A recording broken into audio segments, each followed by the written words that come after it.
que comienza en la etapa embrionaria.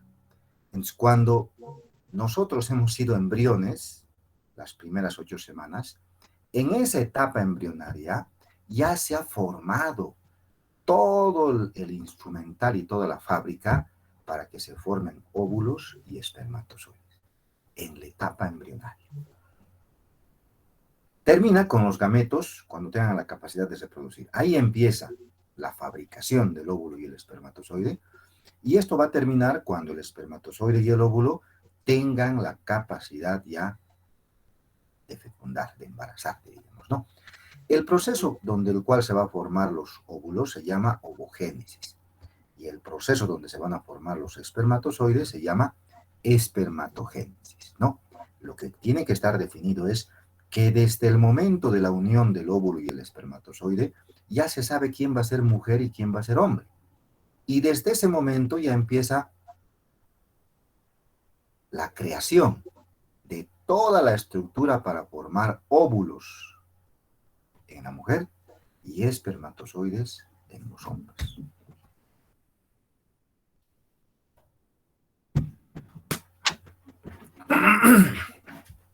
Vamos a la ovogénesis. Ovogénesis, formación de los óvulos. La ovogénesis comienza cuando la mujer es embrión, las primeras 8 semanas.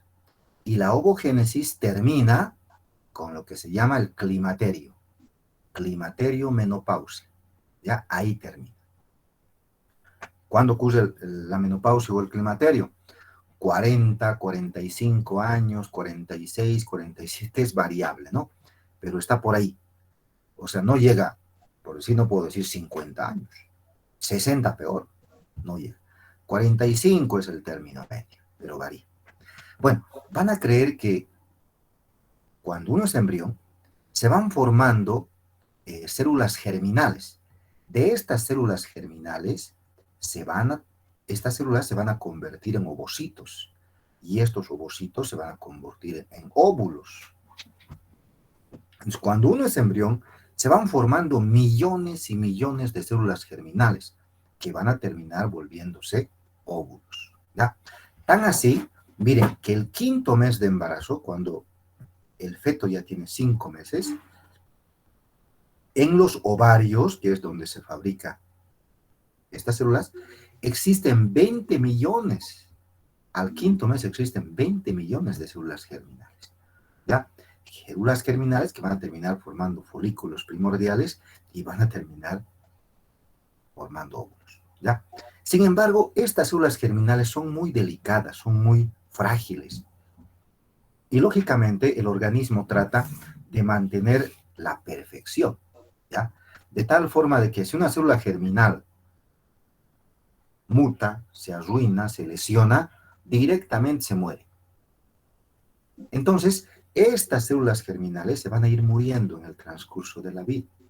Tan así que de 20 millones que había el 5.º mes, a la pubertad, una mujer solamente va a llegar con 200.000 de estos folículos primordiales. Solamente 200.000. Y de estas 200.000, en toda la vida de una mujer, solamente van a llegar a ovular, a volverse óvulos, 400. Nada más. Porque cada vez se van muriendo. Y aquí viene lo interesante de la mujer, porque todas estas células germinales que van a terminar en folículos primordiales y después en óvulos, todos se forman en la etapa de la embriogénesis y en parte en la etapa fetal. Ahí se forman, ¿ya?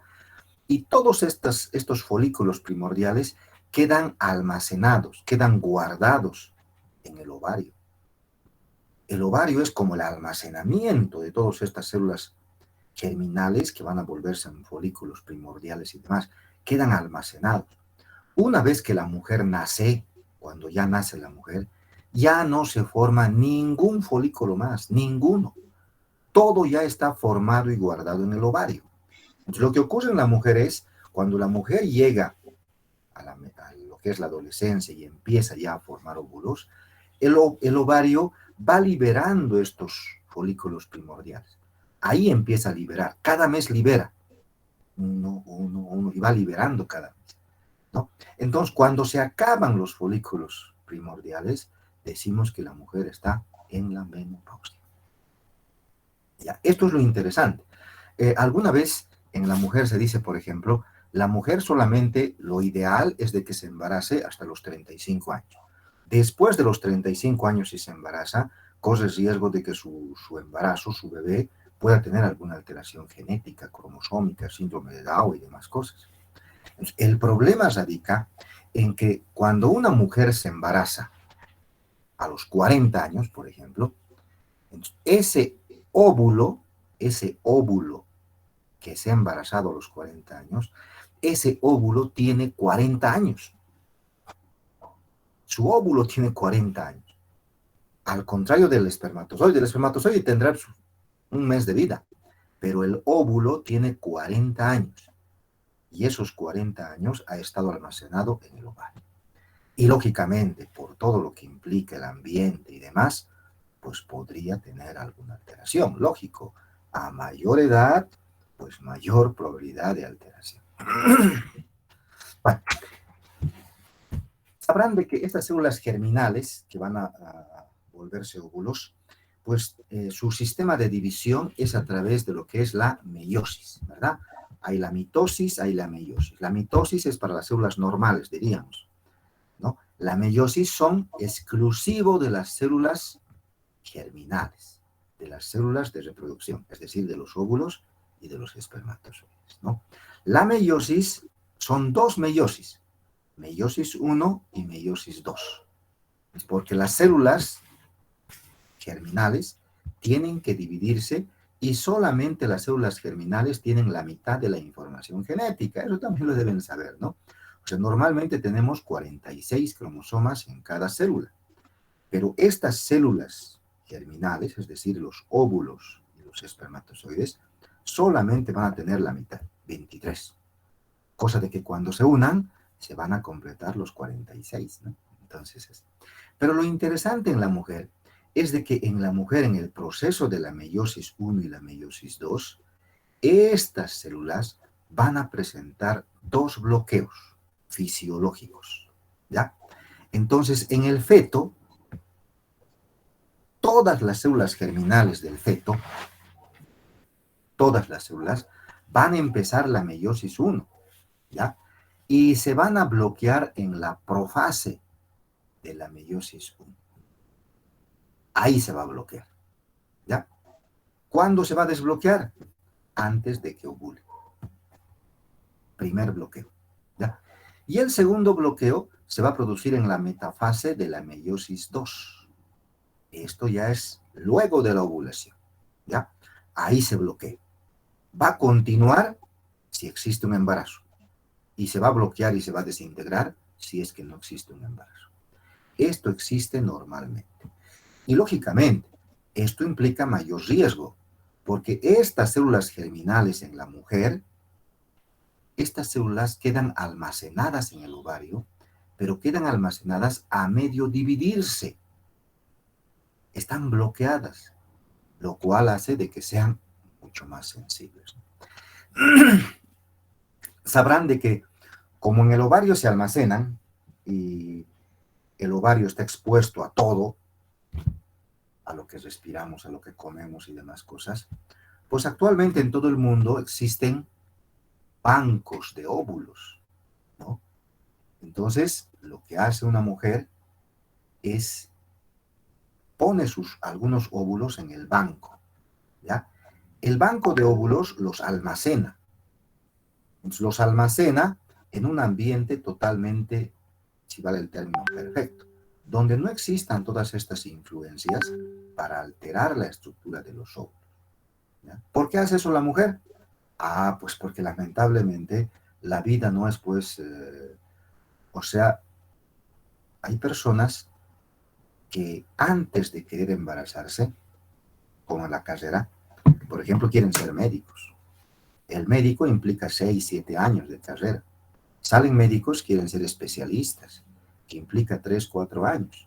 Salen especialistas, quieren ser subespecialistas, que implican otros 2 a 3 años. Son subespecialistas y quieren tener un trabajo seguro. Y luego quieren una cosa, otra cosa. Entonces, para muchas personas, el tener un hijo siempre es postergado. Y hay muchas personas que van a terminar siendo muy exitosos, teniendo todas las especialidades y subespecialidades, pero ya siendo mayores. Y siendo mayores, cuando ya quieran embarazarse, pues van a tener el riesgo de que sus embarazos tengan alteraciones. Entonces, para evitar eso, es mejor guardo mis óvulos y cuando yo quiera embarazarme a mis 36, 38 años, saco el óvulo del banco y con ese óvulo que está más guardadito, más cuidadito, con ese óvulo busco una fertilización in vitro y voy a tener un bebé mucho más seguro. ¿Ya? Esa más o menos es la idea. Bueno, sabrán de que en la ovogénesis, la reproducción de la ovogénesis a través de la meiosis de una célula se reproduce a 4 células.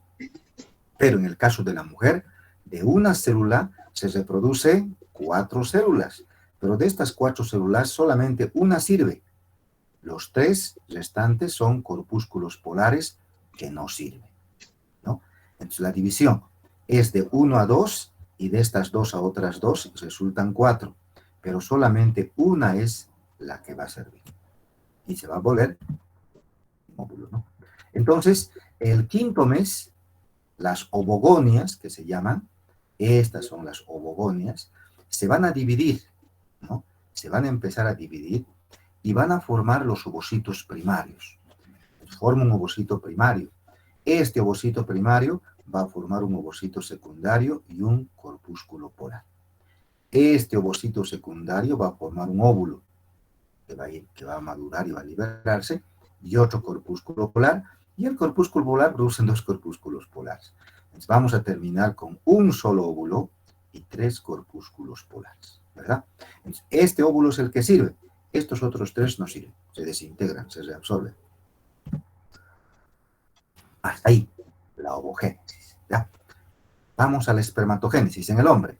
En el hombre la situación es totalmente distinta. De ahí de que todos, alguna vez el comentario es, ¿no? ¿Por qué tantos anticonceptivos para la mujer? ¿Por qué no hacen nada para el hombre? ¿Por qué todo va hacia la mujer? Lamentablemente, el organismo, la fisiología y demás está así. No se puede alterar lo fisiológico, ¿ya? Miren la gran diferencia. La espermatogénesis, la fábrica de los espermatozoides empieza en la etapa embrional, ¿ya? Ahí ya está todo para que se formen los espermatozoides y demás. ¿Cuándo empiezan a producirse espermatozoides? En la pubertad. Aquí empiezan a producirse. ¿Cuándo termina de producirse los espermatozoides? Esto sí es casi hasta el último día de la vida del hombre. No existe una andropausia como en la menopausia, no existe. Existe una andropausia, pero es muy subjetiva, no es absoluta como en la mujer, ¿ya? Un hombre de 60 años puede seguir produciendo espermatozoides nuevos. Un hombre de 80 puede seguir, tal vez ya no en la misma cantidad, pero puede seguir, ¿ya? Entonces, en los espermatozoides, las espermatogonias van a formar lo mismo. Espermatocito primario, el espermatocito primario forma 2 espermatocitos secundarios y estos van a formar 4 espermátides, ¿ya? Estas espermátides son espermatozoides inmaduros, que no sirven para embarazar. Entonces, estas van a ser depositados en el epidídimo, este es el epidídimo, esta parte que está arriba del testículo, y aquí van a madurar las espermátides para convertirse en espermatozoides. En el hombre la relación sí es 1 a 4. Por eso, el depósito de los espermatozoides son millones y millones que van a ir detrás de un solo óvulo, ¿ya? Pero a lo que tenemos que llegar es de que los espermatozoides se producen. Estos no están almacenados como en la mujer. Entonces, ¿qué les digo? Un hombre de 50 años produce espermatozoides. ¿Qué edad tiene sus espermatozoides? Tendrán un mes de edad. En cambio, una mujer de 50 años, ¿qué edad tiene su óvulo? Tiene 50 años. De ahí el gran problema, ¿no? Ahí es donde viene el gran problema. De ahí de que no existen, por ejemplo, banco de espermatozoides. No existen. O sea, el hombre no va a dar sus espermatozoides para que se lo guarden. Pero sí existe banco de espermatozoide para hacer fertilización in vitro. Es distinto, ¿no? O sea, la mujer ya no necesita tener una relación sexual para embarazarse. Entonces, la mujer puede ir al banco de espermatozoide y puede escoger qué genes quiere para su hijo. ¿Sí? Entonces, eso sí, pero no es con el mismo fin que con la mujer, ¿no? Bueno, entonces, al final va a existir el embarazo, se va a unir el óvulo y el espermatozoide, entonces el ovario va a madurar el folículo, este es el folículo de Graf, que es el más grande, y después este ovula, y al ovular va a liberar el óvulo maduro. Este óvulo maduro va a entrar a la trompa, y a través de la trompa va a ir avanzando, avanzando, avanzando. ¿Ya? Una vez que se encuentra a este nivel el óvulo, aquí va a ser encontrado por los millones de espermatozoides. Los espermatozoides van a entrar desde aquí abajo, aquí se depositan en cavidad vaginal. Y desde aquí abajo los millones de espermatozoides van a ir avanzando, por acá, por acá, por acá, por acá, por acá, ¿no?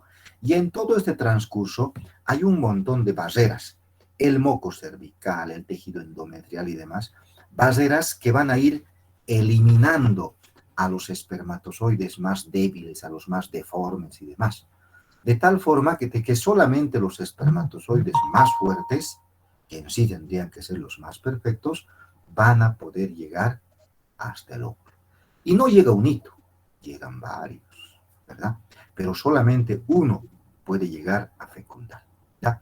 Entonces se hace una selección cuantitativa, existe la capacitación donde los espermatozoides van a ir adquiriendo mayor capacidad y demás, y lógicamente el moco cervical y demás los van a ir eliminando. La unión se va a producir a este nivel.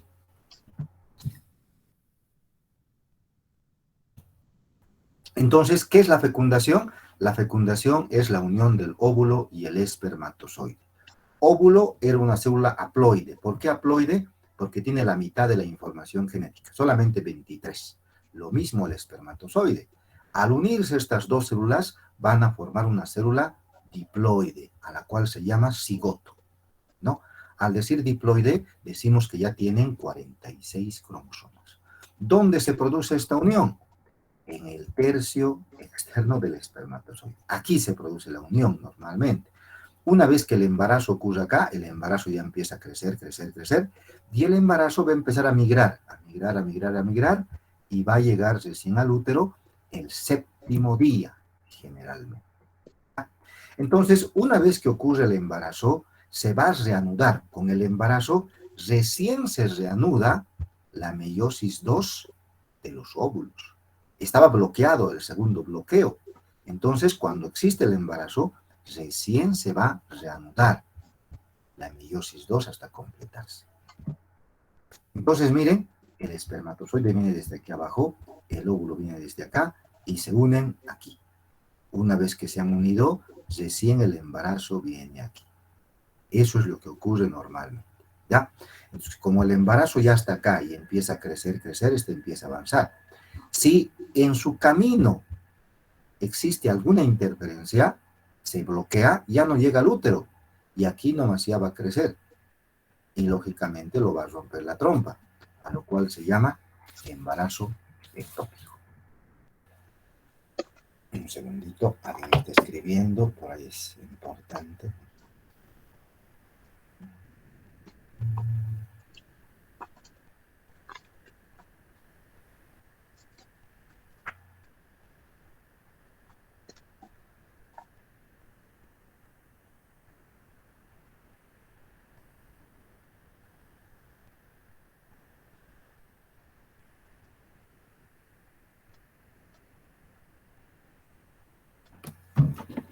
Entonces, implantación, ¿ya? Entonces, una vez que se une el óvulo y el espermatozoide, este va a empezar a crecer, ¿no? Y empieza a formarse, primero eran 2 células, luego 4, luego 10, luego, y así se empieza a crecer, ¿no? Entonces, cuando llega a crecer, va a formar primeramente una estructura que se llama la mórula, ¿ya? Después la mórula va a seguir creciendo y va a formar otra estructura que se llama blastocisto, que generalmente es el quinto día, ¿ya? Entonces, cuando está en su etapa de blastocisto, el día 6 al día 7, este embarazo va a llegar recién al útero. Cuando llega al útero, en el útero este embarazo va a entrar como blastocisto, se va a ir a ubicar hacia arriba y hacia la cara posterior, ¿ya? El fondo recuerden que es arriba, ¿no? Y en la cara posterior. Este es el mejor lugar, el lugar más perfecto donde va a poder crecer y demás, ¿ya? A esta etapa en la cual llega se llama implantación. Entonces, la implantación ocurre del 6º al 7º día, es decir, ¿ya? Cuando existe alguna alteración en esta área del útero, por cicatrices, infecciones y demás cosas, lógicamente el embarazo va a tener que irse a ubicar más abajo, o más a un lado, al otro lado, ¿no? Porque esta área está dañada. Entonces, cuando se ubica en otro lado, podemos tener múltiples alteraciones, como una esterilidad, una infertilidad, una preeclampsia, un retardo del crecimiento intrauterino, un acretismo placentario, que vamos a ir viendo cada una de estas alteraciones más adelante. La placentación. Al mismo tiempo que el embarazo ya se implanta y empieza a crecer y demás, pues se va a empezar a formar la placenta. Recuerden que la placenta va a ser la que va a nutrir al bebé, ¿no? Esta placenta se forman de células del trofoblasto. Las células del trofoblasto son las células que están rodeando al embarazo. Entonces, aquí se va a formar el embrión y estas células que están rodeando al embarazo reciben el nombre de células del trofoblasto, ¿ya? La placenta es hemocorial porque a estas células van a entrar sangre de la madre, para formar vasos y demás, ¿ya? En la placentación, que es en la formación de la placenta, vamos a tener un periodo prevellositario y un periodo vellositario. Si se fijan en esta imagen embriológica, este es el embarazo, el embrión. De aquí se va a formar el embrión. Y estas células alrededor son las células del trofoblasto, ¿no? Estas células de alrededor van a empezar a formar como una especie de guantes, como dedos, como están viendo acá, ¿no? O acá. Entonces, estos dedos se los ha llamado vellosidades. Estas son las vellosidades, ¿ya? Entonces, hay un periodo que es prevellositario, antes que se formen estas vellosidades, es la cual se divide en etapa prelacunar y etapa lacunar. Lacunar, de lagunas. Como pueden ver, hay unas áreas que se forman como lagunas. Es una etapa prelacunar, antes que se formen estas lagunas, y una etapa lacunar donde ya se han formado, ¿no? Y hay un periodo vellositario donde ya están formadas las vellosidades. Bueno, la etapa prelacunar ocurre del 6º al 7º día de embarazo, ¿no? Desde que se ha unido el óvulo y el espermatozoide.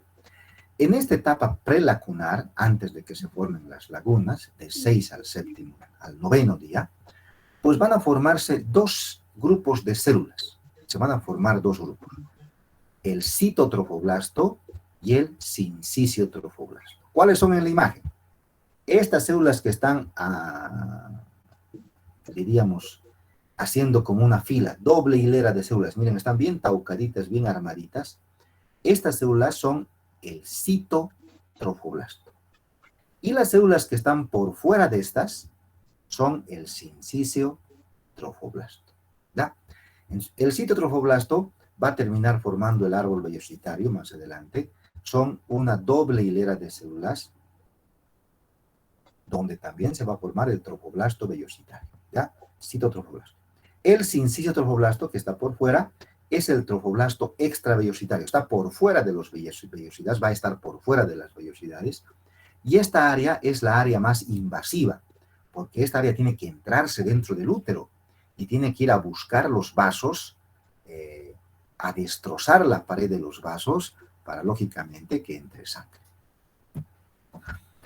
La etapa lacunar, donde ya hay estas lagunas, se forma del 9º al 13º día.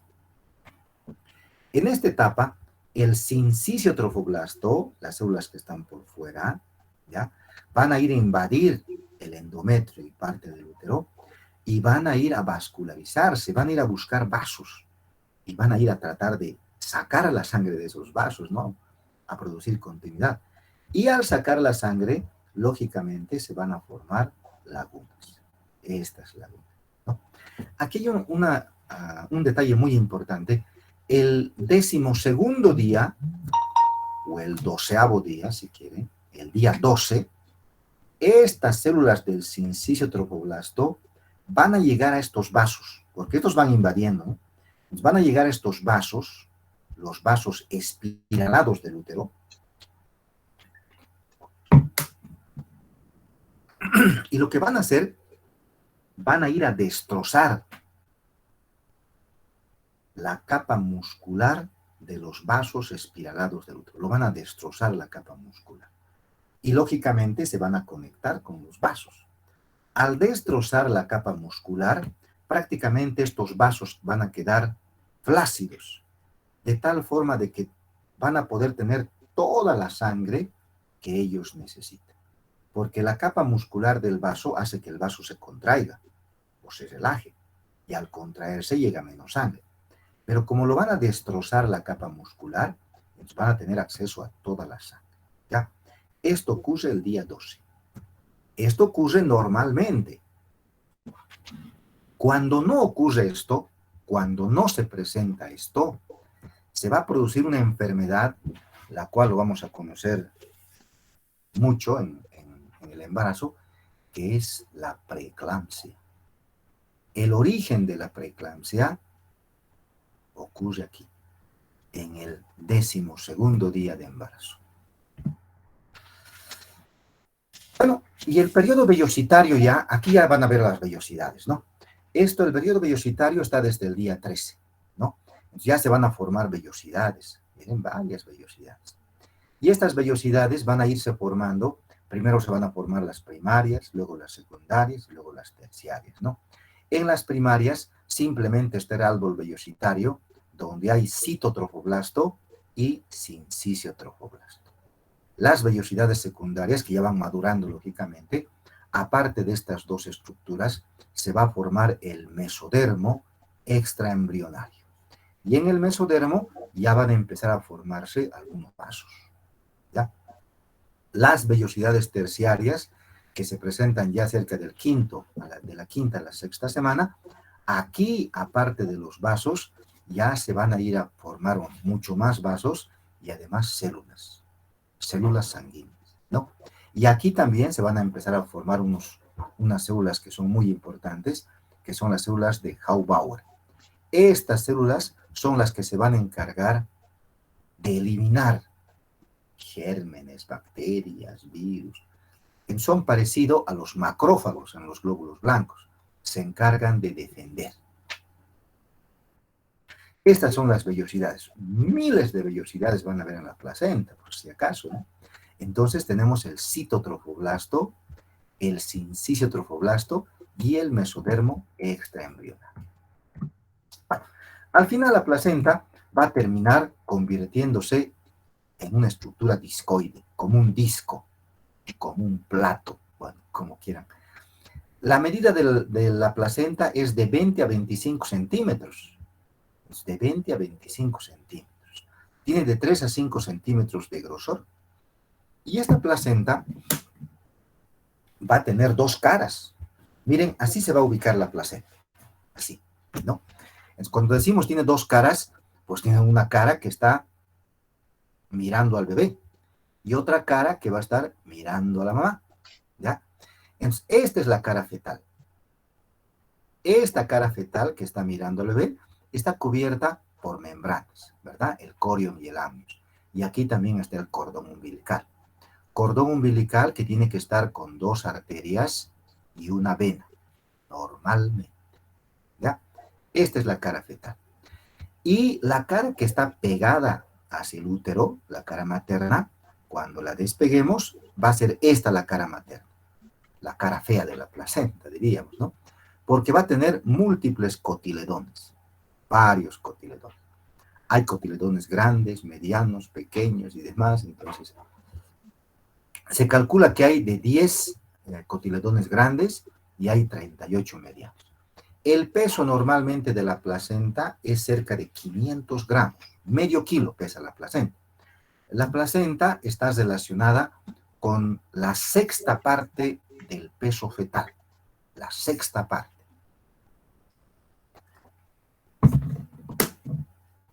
Normalmente, o sea, si el bebé pesa 3 kilos, la placenta va a pesar la sexta parte, es decir, 500. Bueno, el embarazo normalmente está cubierto por membranas. Tenemos 3 membranas, bueno, 2 en sí, la decidua. A ver, tenemos el amnios, que está por dentro, lo está encerrando, cerrando herméticamente. Recuerden que dentro del embarazo hay líquido, y este líquido está encerrado, no puede salir por ningún lado el líquido, ¿no? El amnios está por dentro, ¿ya? Por fuera del amnios está el corium. Primero está el amnios, luego está el corium. Y después del corium está la decidua. La decidua no es en sí una membrana. La decidua es un tejido que está pegando, que está uniendo las membranas al útero, al tejido endometrial, diría, lo está pegando. Esta decidua, cuando el embarazo es prematuro, es en mayor cantidad. Pero cuando el embarazo ya es de término, para cuando ya van a nacer, esta decidua casi ya va desapareciendo, se va eliminando la decidua. Entonces, al inicio el embarazo está bien pegado al útero, pero cuando el embarazo ya es grande y ya está para despegarse, la decidua también se va desapareciendo. Bueno, hay una circulación placentaria que tenemos que conocer, ¿no? Entonces, hay una circulación fetal y una circulación materna. Todo esto han hablado en la parte embriológica. Yo les estoy dando grandes rasgos porque mucho detalle, ¿no? Entonces, hay una circulación fetal y hay una circulación materna. En teoría, la sangre del feto no se mezcla con la sangre materna. Es una circulación separada, ¿ya?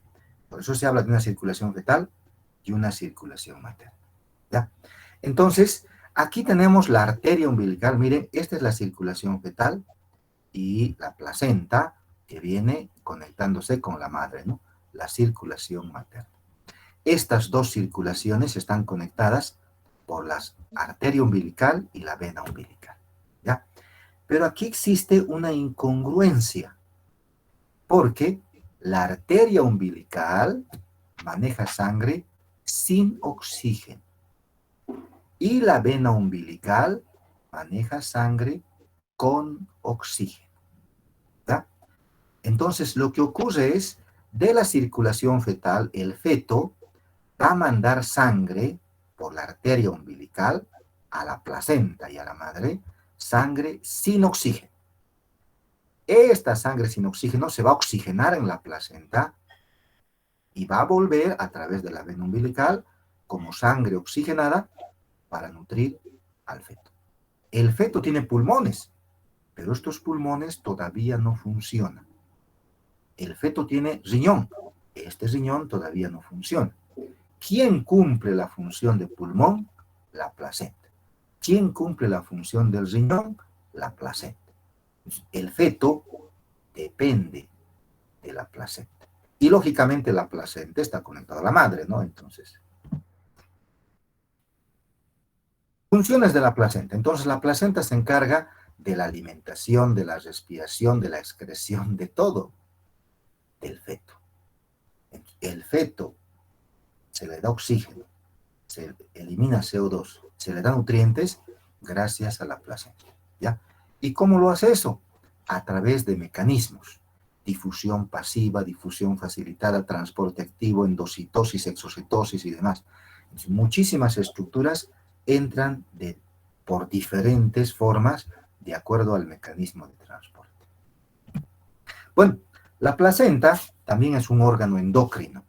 Se llama órgano endocrino porque produce hormonas, ¿ya? Y la principal hormona que va a producir es la HCG.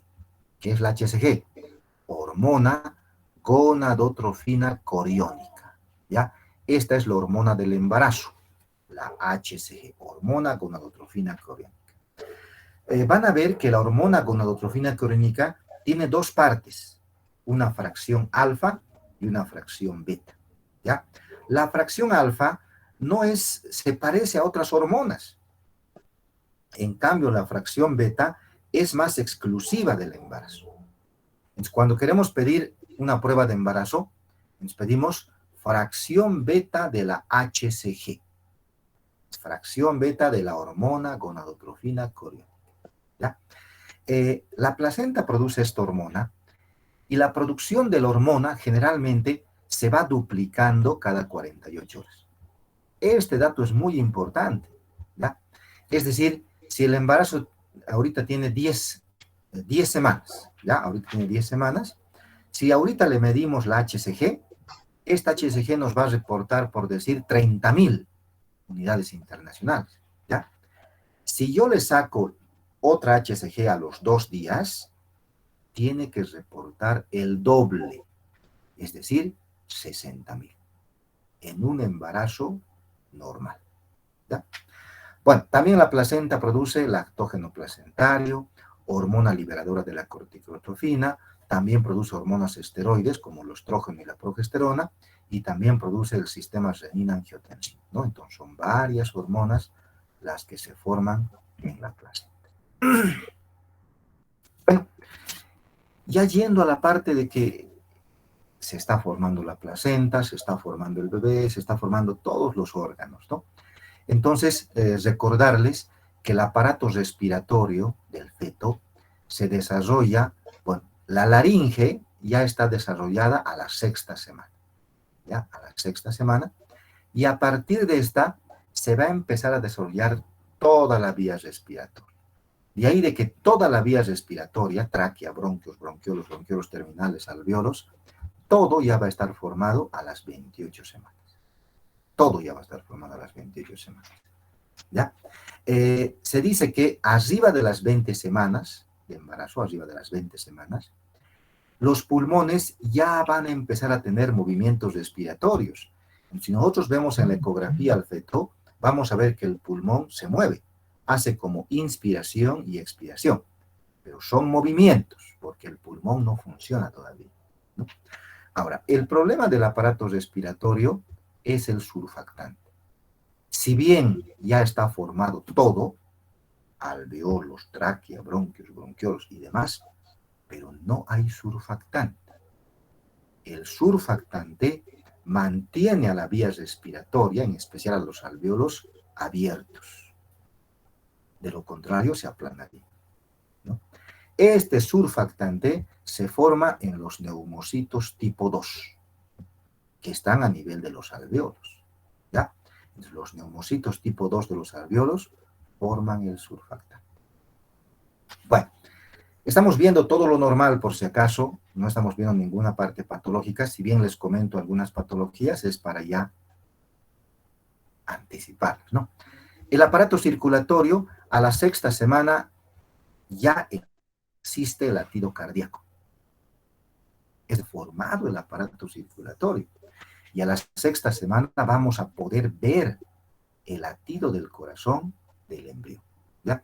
La fetocardia generalmente es descendiente. La fetocardia normal es de 120 a 160. Eso es lo normal. Si a la 6ª semana le medimos la fetocardia, esta va a ser valor normal alto. Es decir, va a ser, por decir, 155. Al inicio es 155, 156 y demás. Y a medida que vaya creciendo el bebé, va a ir bajando. 150, 148, 145. Entonces, normalmente ocurre eso, ¿no?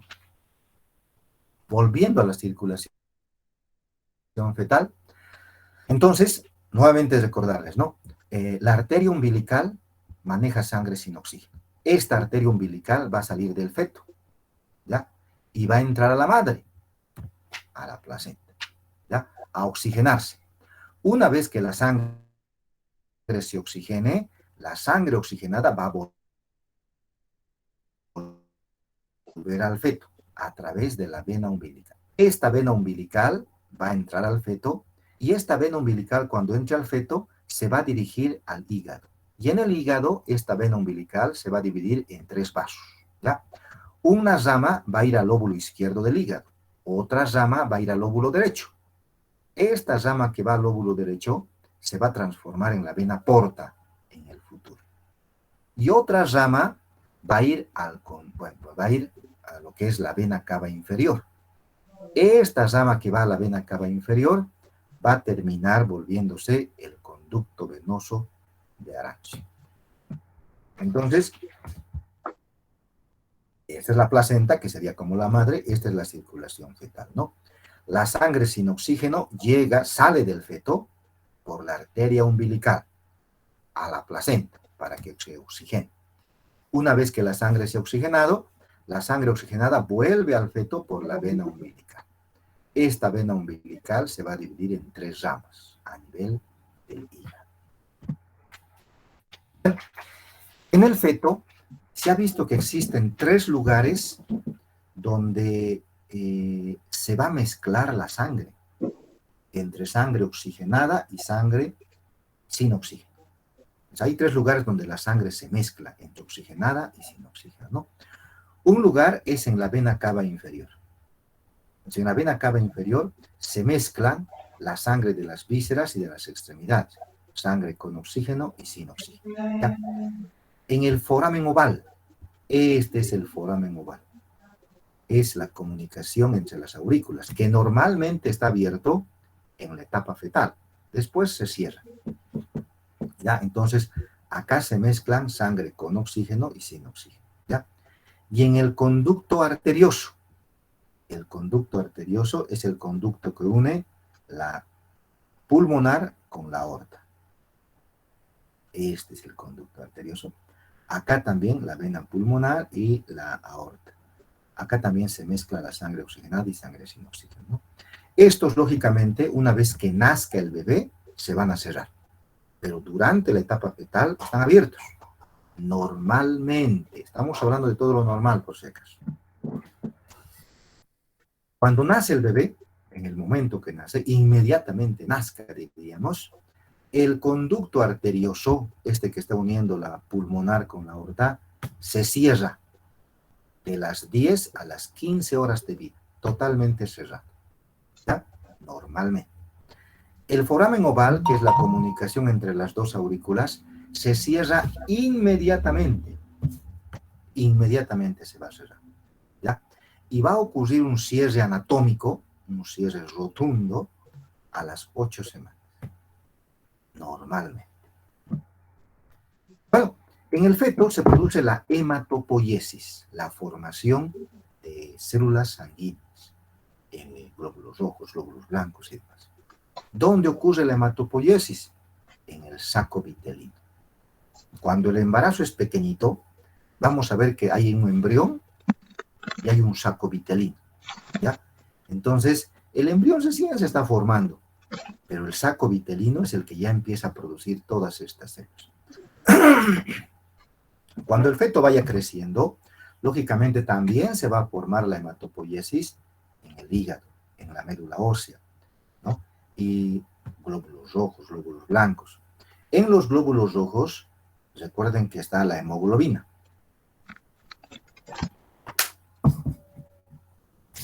En los fetos se forma una hemoglobina distinta.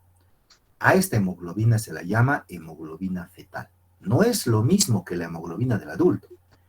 Es una hemoglobina que tiene mayor afinidad por el oxígeno, mayor cantidad de oxígeno va a absorber. Porque como el embrión, el feto están en constante crecimiento, mayor metabolismo, pues necesita también mayor oxígeno.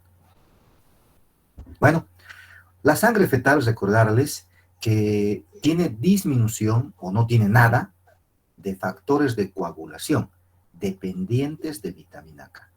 No tiene. Entonces, cuando nace el bebé, generalmente les ponemos vitamina K. ¿Por qué les ponemos vitamina K? Porque el feto no tiene factores de coagulación vitamina K dependientes o los tiene muy disminuidos. ¿Ya? ¿Por qué?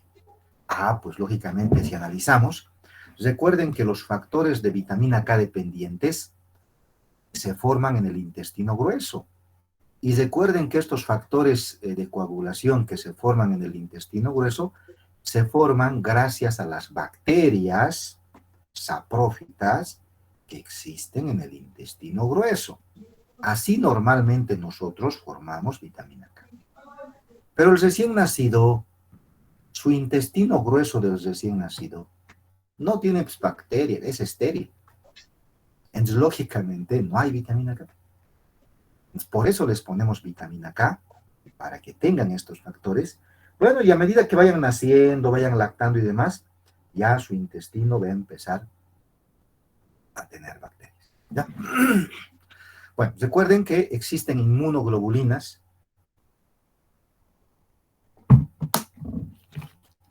para muchas enfermedades, ¿verdad? Tenemos la inmunoglobulina A, la inmunoglobulina G. Lo importante de estas inmunoglobulinas es saber que la inmunoglobulina G pasa al feto, ¿ya? Pasa al feto. Pero la inmunoglobulina A y la inmunoglobulina M no pasa al feto, se queda en la madre, ¿ya? Esto es muy importante. ¿Qué les digo? Por ejemplo, el VIH.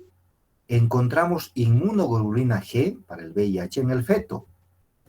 Entonces, no vamos a pensar que el feto tiene la enfermedad, porque la inmunoglobulina G normalmente pasa al feto. Entonces, esa inmunoglobulina G que hemos encontrado en el feto es de la madre, no es del feto. Y así puede pasar con cualquier enfermedad.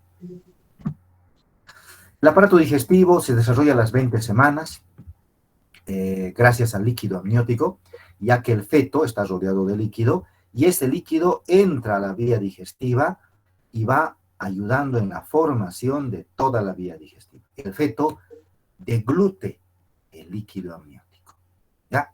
Entonces, a partir de las 20 semanas ya se deglute. Entonces, cuando el bebé es de término, se ha visto de que deglute cerca de 450 ml al día. Se lo va tragando el líquido. Ese líquido que se lo va tragando es absorbido y es eliminado por los riñones. Entonces, el bebé también orina dentro de lo que es cavidad amniótica. Pero lógicamente no es orina, ¿no? No es orina, sino es una filtración. El bebé traga y el mismo líquido sale. Traga y el mismo líquido sale. Entonces no se va filtrando, los glomérulos no van funcionando. Simplemente esto ocurre para ayudar a la formación, ¿ya? Dentro del intestino, normalmente va a existir una estructura que se llama meconio. Normalmente en el intestino se tiene el meconio, ¿ya? ¿Qué es el meconio?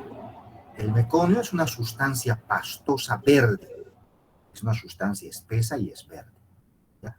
Que viene, bueno, estéril por si acaso, no tiene bacterias. Entonces es la acumulación de restos epiteliales de todo el intestino y la bilis, porque ya tiene vesícula el feto, ¿no? Y va a ir eliminándose la bilis. Entonces la bilis se junta con estas células epiteliales y forma esta sustancia pastosa. Esto normalmente está en el intestino. Cuando el bebé está en sufrimiento, este meconio se sale del intestino y lo tiñe todo el líquido de verde. El líquido amniótico tiene un olor a hipoclorito. Entonces, cuando alguna vez estemos con la paciente, veamos una ruptura de membranas o un parto, vamos a ver el olor típico del líquido amniótico, ¿no? Es alcalino, tiene un pH de 7.4, ¿ya? La cantidad de líquido amniótico, normalmente desde que empieza el embarazo, el líquido va aumentando, aumentando, aumentando, aumentando y aumentando, ¿no? Llegando a su mayor cantidad cerca de las 34 a 35 semanas. En estas semanas llega a ser de 1000 a 1500. ¿Ya? A partir de acá ya empieza a disminuir y es cada vez menos, menos, menos, menos.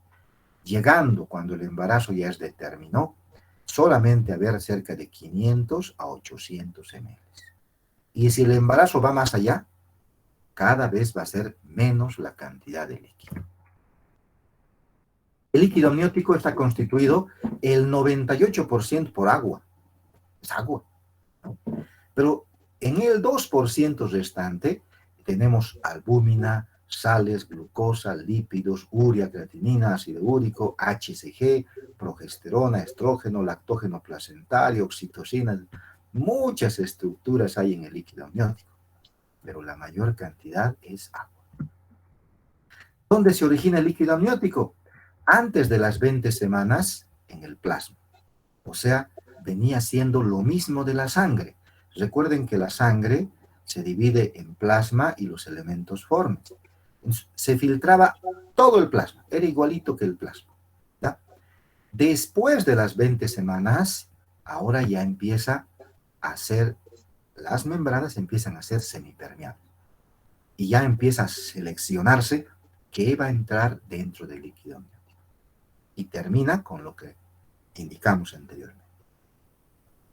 De la misma forma, les decía, el feto traga líquido a partir de las 20 semanas. Y el feto también orina líquido, pero no es en sí una orina, ¿no? Entonces podríamos decir como una diuresis, ¿no? Entonces, a partir de las 20 semanas, el feto va a tener diuresis. Lo mismo que traga, lo mismo que va a salir. El líquido amniótico, bueno, entonces de aquí viene la producción, de aquí se origina, ¿no? Y este líquido amniótico se va a reabsorber. Se produce, se reabsorbe, se produce, se reabsorbe. ¿Dónde se reabsorbe? En el cordón umbilical, ¿ya? En el amnios, que es la capa que está rodeando. El bebé deglute líquido, cerca de 500 ml día. Entonces se ha visto que cada 3 horas se intercambia todo el líquido, normalmente. Entonces cada 3 horas se reabsorbe todo, otra vuelta se produce nuevito, otra vez, cada 3 horas se va a renovar. Bueno. ¿Preguntas, jóvenes? ¿Dudas?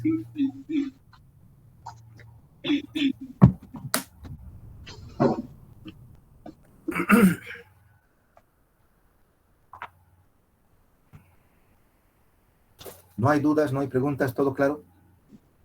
Doctor, disculpe. ¿No puede dictar su número de WhatsApp para crear el grupo de los que van a pasar prácticas de manera virtual para la nota práctica? Es el 774-19-119. Ya, doctor, gracias.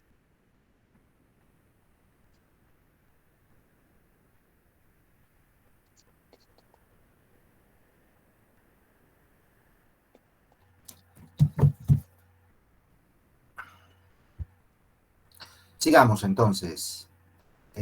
Bueno, vamos a ver parte del segundo tema. Parte, porque no vamos a alcanzar a ver todo. Entonces estamos viendo, esta parte hemos visto desarrollo del embarazo. Cómo se desarrolla un embarazo. ¿Ya? Internamente. Cómo se desarrolla el feto, el aparato respiratorio, el aparato circulatorio, la placenta y demás, ¿no? Ahora vamos a ver en la madre. ¿Qué cambios existen en la madre? Porque lo que hemos visto es del feto. ¿Ya? Ahora veremos de la madre.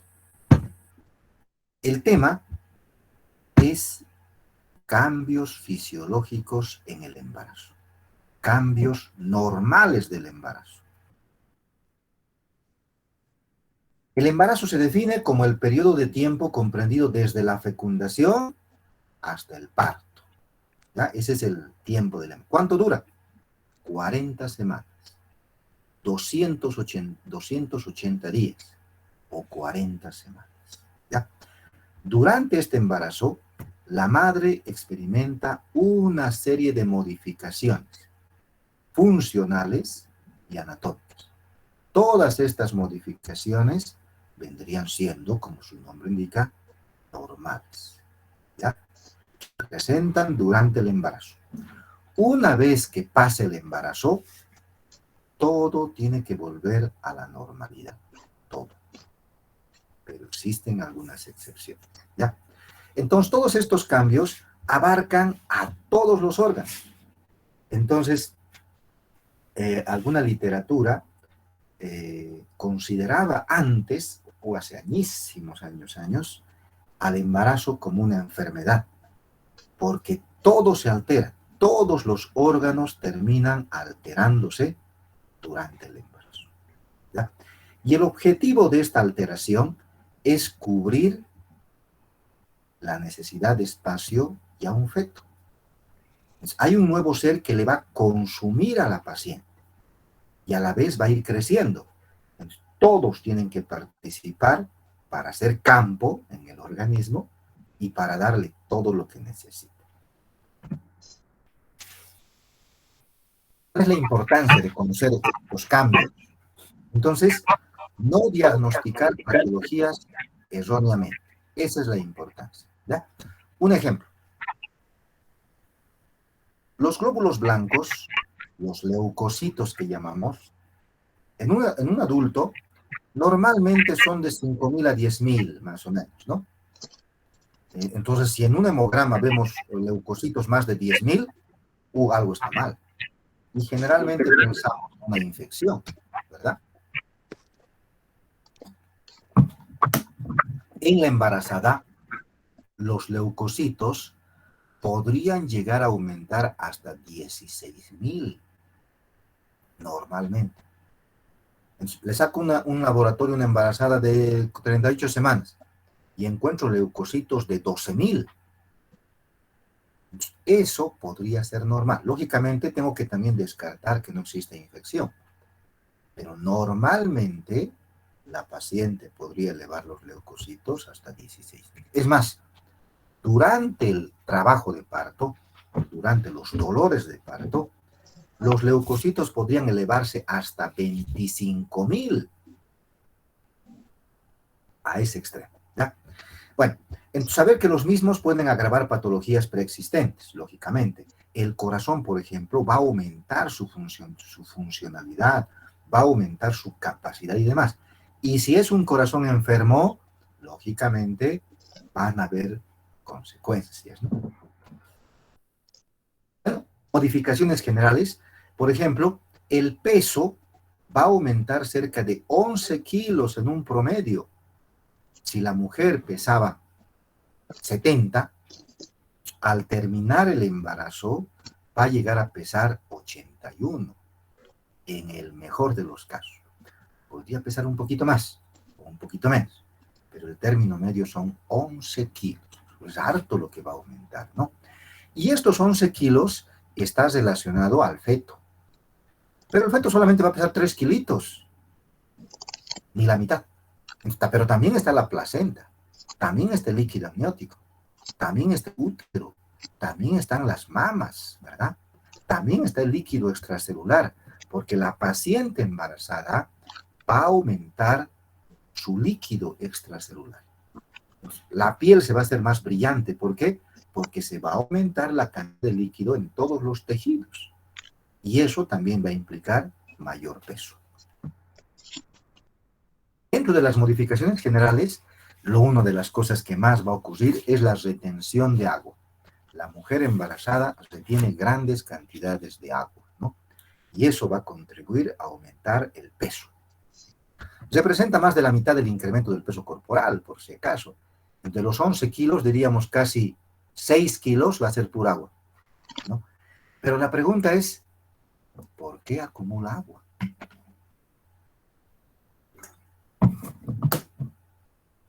En esto va a participar los estrógenos, hormonas, ¿no? Son hormonas que van a aumentar el agua.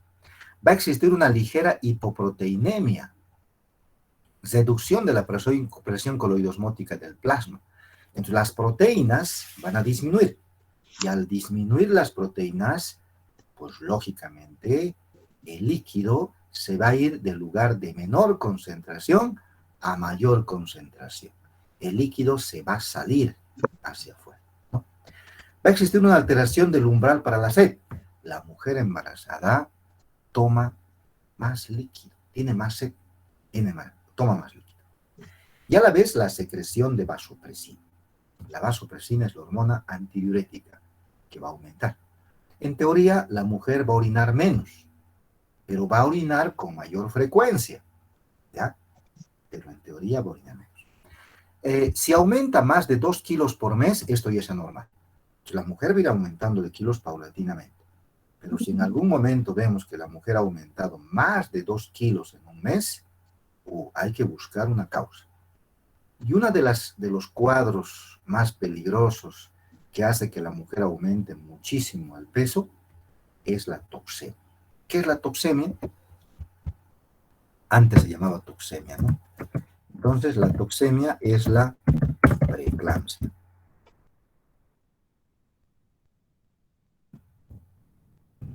¿Qué es la preeclampsia? En la preeclampsia existe gran cantidad de retención de líquido. Entonces, producto de la acumulación de agua, la paciente va a tener edemas. ¿Sí? Estos edemas, más que todo, van a estar presentes en la parte distal del cuerpo, es decir, en los pies. Va a haber edemas en los pies. Y lógicamente esto se debe a un aumento de la presión venosa en los miembros inferiores, ¿no?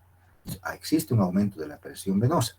Y la pregunta lógica sería, ¿y por qué aumenta la presión venosa en los pies? Entonces, sin lugar a duda, es el útero. Miren, la compresión del útero a las 17 semanas sobre la vena ilíaca y la vena cava inferior. Entonces, se comprime el útero a las 17 semanas, ¿no? El útero comprime la vena ilíaca y la vena cava inferior. Y al comprimir, crea mayor presión debajo de la compresión, ¿no? Va a comprimir la cabeza, la presión de la cabeza sobre las venas ilíacas. La cabeza empieza a comprimir a partir de las 32 a 34 semanas. Existe compresión de la vena cava por el hiato diafragmático, ya es por el aumento del útero y la modificación. Y también existe una obstrucción hidrodinámica de la vena cava inferior por la gran cantidad de sangre que va a empezar a circular por el útero. Por todas estas razones, va a existir mayor presión a nivel de las venas de los miembros inferiores y eso va a generar mayor edema. Pero ese edema de gravedad, ¿verdad? Si la mujer camina, se va a edematizar. ¿Qué les digo? No hay mujer que al término del embarazo o al último del embarazo tenga edema en los miembros inferiores, ¿no? Pero normalmente este edema es hasta el tobillo. Nunca debería llegar el edema arriba de la rodilla, nunca. Normalmente hablando. Pero cuando la mujer se echa, levanta los pies, el edema desaparece. Porque es por compresión. Bueno, también va a existir un aumento de la temperatura en la madre. Entonces, el ascenso térmico es de 0,3 a 0,6 grados sobre la temperatura basal preovulatoria. ¿A qué se debe? La mujer va a ser más caliente, pero solamente de 0,3 a 0,6 grados. ¿A qué se debe esto? A la progesterona y sus derivados. Entonces, la progesterona y sus derivados son los responsables de que aumente la temperatura, ¿ya? Los estrógenos actúan efecto contrario, pero lo que más se va a ir formando es la progesterona a un inicio. Y van a haber también modificaciones locales. Y una de las grandes modificaciones locales es en la piel, ¿no? La mujer se va a manchar. Va a existir un aumento de la pigmentación. Y este aumento de la pigmentación se debe al aumento de la hormona melanocito estimulante. Y en sí, aumenta la hormona melanocito estimulante, en sí. Pero una de las cosas que más va a aumentar es la HCG. ¿Qué era la HCG? Hormona gonadotrofina coriónica, ¿ya? Si se acuerdan, dijimos la HCG es la hormona del embarazo, que es la que más va a aumentar. Esta HCG tiene dos partes, la fracción alfa y la fracción beta. La fracción beta es casi exclusiva del embarazo. La fracción alfa es el problema, porque esta fracción alfa se parece a muchas otras hormonas, entre ellas a la melanocito estimulante. Ella va a contribuir a que exista mayor estímulo de hormona melanocito estimulante. Y esta hormona melanocito estimulante, lógicamente, va a hacer que los melanocitos de toda la piel formen más melanina y por consiguiente la piel se manche, ¿no? Recuerden que el sol es un estimulante de los melanocitos y produce mayor producción de melanina. Entonces, si es embarazada que se expone al sol, va a ser mucho más manchada todavía, pues. Entonces, ahí viene el círculo vicioso, ¿no? Se va a pigmentar la línea negra, la línea negra, la parte media, el cloasma a nivel de la cara, el cloasma gravídico, aumenta la hormona melanocito estimulante. También van a existir estrías, pero estas estrías ya es por la elongación, el que la piel se jale. Entonces, hay muchas estructuras que van a aumentar mucho de volumen, entre ellas el abdomen. Las fibras colágeno de la piel se van a jalar demasiado al punto que se van a romper. Y cuando se rompan las fibras colágeno, se va a formar una cicatriz. Esa cicatriz son las estrías, ¿ya? Si esa cicatriz es reciente, la estría es rosada. Si la cicatriz es antigua, la estría es blanca, ¿ya? Lógicamente, para esto vamos a dar cremas durante el embarazo para que la piel sea más elástica, ¿ya? También pueden existir estrías a nivel de los senos, a nivel de las caderas, ¿no? Porque van a aumentar de volumen. Va a existir una hiperhidrosis, mayor producción de las glándulas sebáceas sudoríparas, hipersecreción de las glándulas sebáceas, un dermografismo, una alteración vascular cutánea por el aumento del flujo sanguíneo y demás, angiomas, eritema palmar. Son diferentes alteraciones normales que se va a presentar durante el embarazo. Sin lugar a duda, el órgano que más se va a modificar es el útero, ¿ya? Va a existir una distensión y una hipertrofia de las células musculares. Se incrementa el tejido elástico y el acúmulo del tejido fibroso. Esto va a hacer que el músculo tenga mayor cantidad de fuerza. El útero se está preparando para el trabajo de parto. ¿Quién va a sacar al bebé en el trabajo de parto? El útero. El que lo saca es el útero. La madre hace un empujoncito en el pujo, pero el que dilata el cuello, el que al final va a expulsar, va a ser el útero, ¿no? En embarazos de término, el grosor aproximado del útero es de 1.5 centímetros, ¿ya?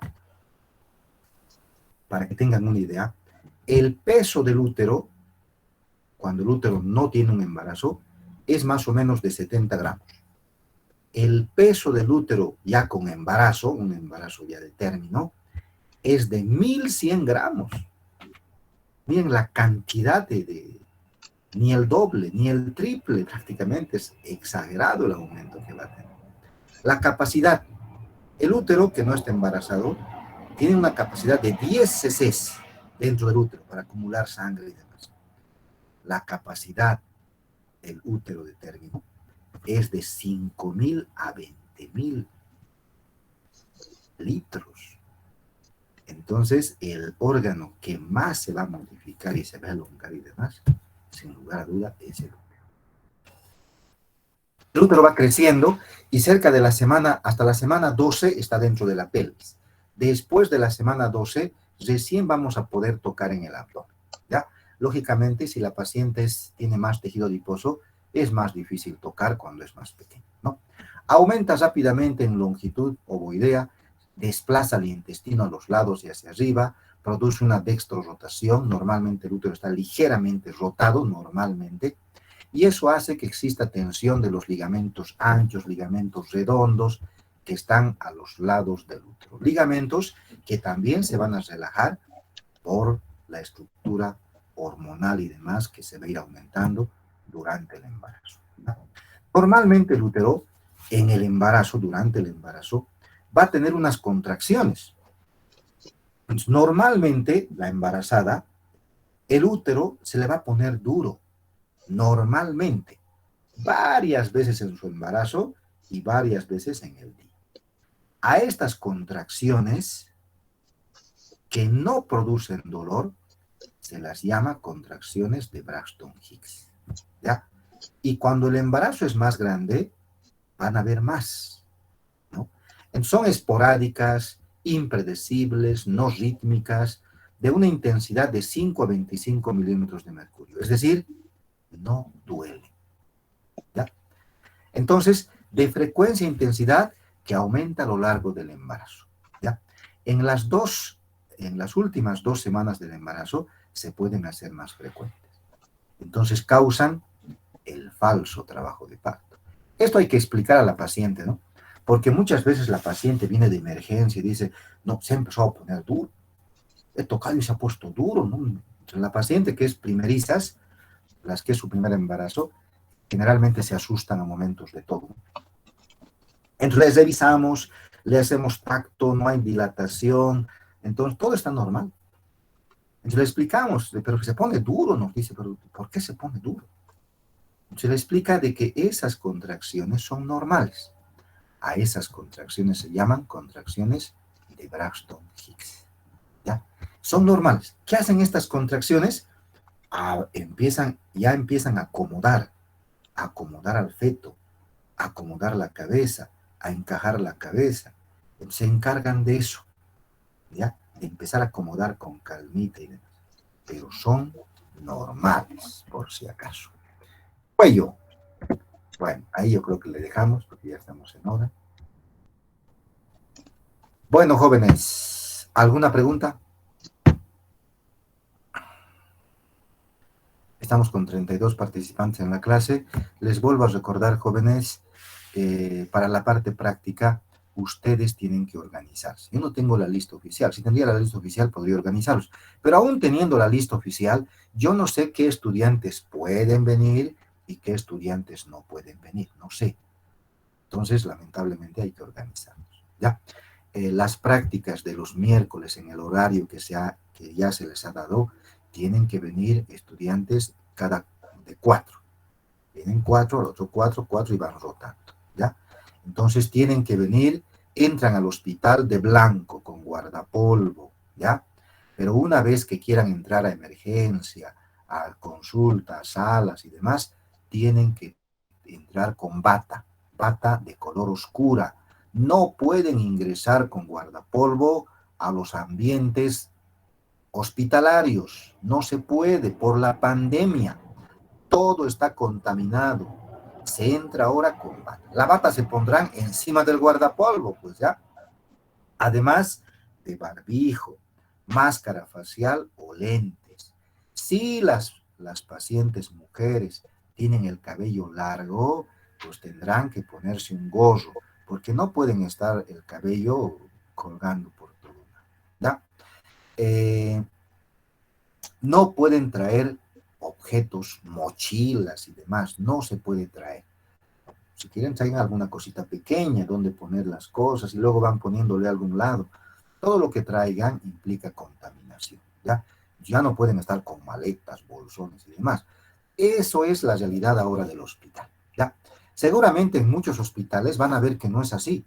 El estudiante sigue viniendo con su guardapolvo, con su mochila, con su todo. ¿Qué es sinónimo de eso? No están conscientes de la realidad de esta enfermedad, ¿ya? La realidad correcta es esa. Los ambientes son contaminados. En todo lugar existen pacientes con COVID, ¿ya? No hay garantías de que ustedes no se vayan contaminados con COVID a sus casas. Hay que nomás cuidarse, ¿ya? Bueno, ¿alguna pregunta antes de despedirnos? Doctor, entonces hoy en la noche va a haber guardia. Al grupo que le toca, ese grupo tiene que venir. A la guardia por este mes son solamente 3 personas y veremos el otro mes a ver cómo nos va. Las guardias es una actividad voluntaria, por si acaso, no es obligatoria. Cuidado que me estén acusando de que les estoy obligando a venir en la noche, a exponer su vida y demás. Es voluntario, ¿ya? Entre los que quieran, en el grupo dirán, a ver, ¿quiénes quieren hacer guardia? Ah, yo. Entonces, entre esos habrá que hacer un cronograma, ¿ya? Para que no existan malos entendidos. ¿Listo? A la guardia tienen que venir a las 8 de la noche, tienen que venir también a entrar de blanco. A la guardia en la noche sí pueden traer una mochila, ¿ya? Porque tienen que traerse pijama. Una vez que estén adentro, me mandan un mensajito por WhatsApp y yo les voy a mostrar los ambientes donde se van a cambiar. Además, a la guardia tienen que estar con gorro y tienen que estar con botas desechables. La guardia es para quedarse toda la noche. Entran a las 8 y se pueden ir, a partir de las 6 ya se pueden ir, pero no se pueden ir a medianoche, porque es una zona peligrosa, ¿ya? Ahora todas las zonas son peligrosas, pero no puedo mandarles a medianoche, va a pasar algo y después la culpa va a ser mía, ¿no? Pues tienen que quedarse en el hospital, ¿ya? Si alguien no puede quedarse y demás, mejor no venga, ¿para qué nos vamos a estar? No pueden estar saliendo a medianoche porque es peligroso. ¿Alguna pregunta más? William, adelante. Doctor, una pregunta. ¿Quién está organizando los grupos? Yo que sepa, ya hay todos los grupos formados. Si alguien, por favor, ¿quién es el encargado? Si puede contactarse con William, mandarle el enlace del WhatsApp para que se organicen los grupos, por favor, les agradecería. ¿Qué más? ¿Alguna cosa más? Compañeros, disculpe doctor, respecto al grupo A2, acabo de enviar al chat de aquí de la reunión el enlace del grupo para organizarnos virtual y presencial. ¿Ya? Las personas que no están viniendo a las prácticas porque están en el exterior o están enfermas o alguna cosa, tienen que organizarse y hacer otro grupo para mandarles algunos trabajos y tratar de darles algo de nota. ¿Ya? Jóvenes, entonces nada más, hasta la próxima clase. Hasta luego. Hasta luego, doctor.